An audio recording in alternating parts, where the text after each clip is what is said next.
Alright, continuing on question 2, we said that we can consider the parent function y equals 3 to the x, where the negative sign on the x is just going to reflect it across the y-axis.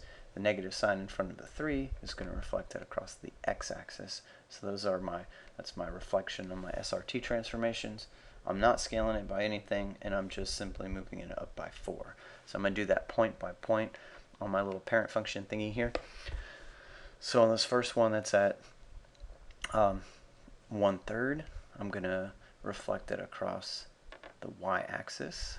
So it's at 1/3, and now reflect it across the x-axis, so negative 1/3, and now move it up 1, 2, 3, 4. It's almost up there to 4. Here are my rest of my points, but we'll just go ahead and go through the motions of finding those points.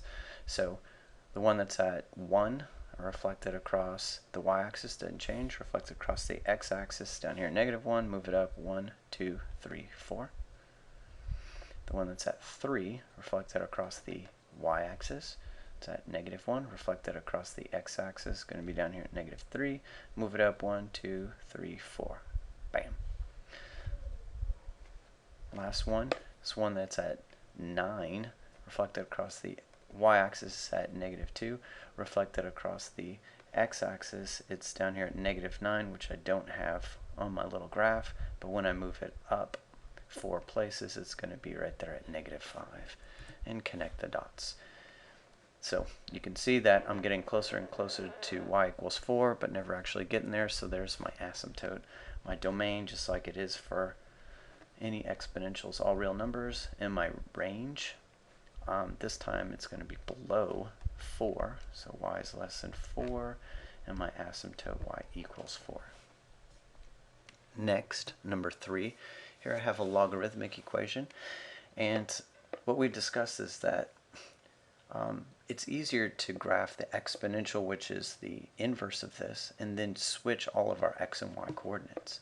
So to find the inverse of this, we switch the x and the y, so x equals log base 3 of y, and now write it in exponential form.